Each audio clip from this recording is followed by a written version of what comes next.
Assalamualaikum warahmatullahi wabarakatuh. Perkenalkan, nama saya Nurul Aulia dari kelas 3A Tadris Matematika dengan mata kuliah Sejarah dan Filsafat Matematika dengan dosen pengampu Ibu Messi Oktavia MSI. Di sini saya akan menjelaskan tentang konsep-konsep Euclid serta pengembangannya.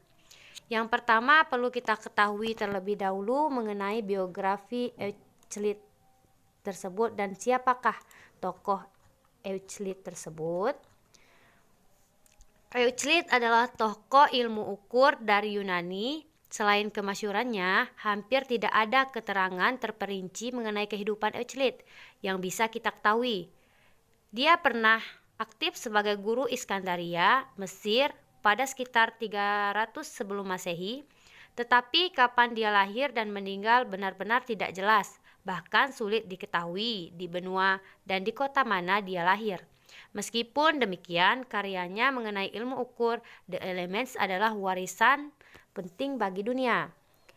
Perlu kita ketahui, arti penting dari buku The Elements tidak terletak pada pernyataan rumus-rumus pribadi yang dilontarkan oleh Euclid. Hampir semua teori yang terdapat di dalam buku itu pernah ditulis oleh orang sebelumnya dan telah terbukti kebenarannya.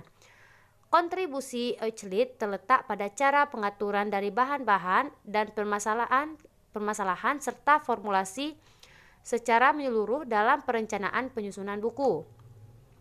Perlu dicatat bahwa The Elements selain merupakan pengembangan dari bidang geometri yang ketat juga mengandung bagian-bagian soal aljabar yang luas. Berikut teori penjumlahan The Elements merupakan buku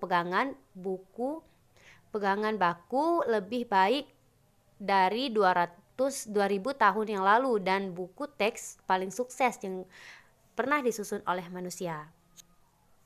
Selanjutnya adapun sejarah munculnya geometri Euclid. Geometri Euclid adalah yang pertama kita akan menjelaskan tentang geometri adalah salah satu cabang ilmu matematika. Geometri berasal dari bahasa Yunani yaitu geo yang berarti bumi dan materia berarti ukuran. Secara harfiah, geometri dapat diartikan sebagai ilmu pengukuran bumi. Dengan demikian, geometri merupakan studi ruang dan sistematis dari cara kita memandang ruang di sekitar kita. Pada awalnya, geometri mulai dikenal oleh Mesir kuno dalam perhitungan ukuran tanah untuk perpajakan. Geometri adalah salah satu ilmu yang tertua. Ilmu yang menyangkut geometri telah ada sejak zaman Mesir kuno, lembah Indus dan Babilonia. Sekitar 3000 sebelum Masehi, pada awalnya geometri hanya menitik beratkan pada jarak, luas, dan volume. Tetapi pada abad ke-3 sebelum Masehi, geometri telah diletakkan dalam aksioma Euclid. Disebut geometri Euclid karena geometri Euclid selalu dikaitkan dengan seorang matematikawan yang terkenal sepanjang abad, yaitu Euclid. Selanjutnya kita akan menjelaskan tentang karya Euclid. Karya Euclid yang sudah hilang yaitu Konis, Porims, dan Pseudaria atau kitab Falasis. Yang terkenal adalah The Elements, The Data, Optik, dan yang lebih terkenal sampai sekarang yaitu The Elements. Dan selanjutnya kita akan menjelaskan tentang pemikiran Euclid.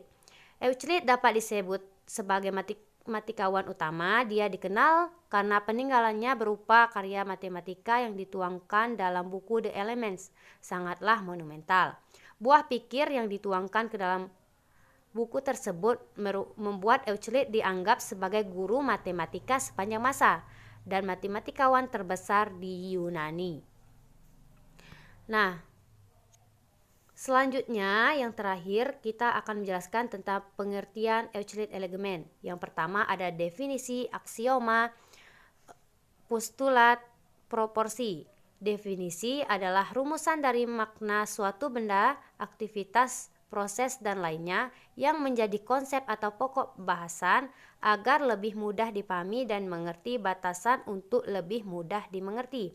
Sedangkan aksioma adalah pernyataan yang diakui kebenarannya tanpa memerlukan pembuktian. Nah, selanjutnya yaitu ada postulat adalah asumsi yang menjadi pangkal dalil yang dianggap benar tanpa membuktikannya. Selanjutnya ada proposisi adalah suatu hasil yang terbukti dan sering menarik.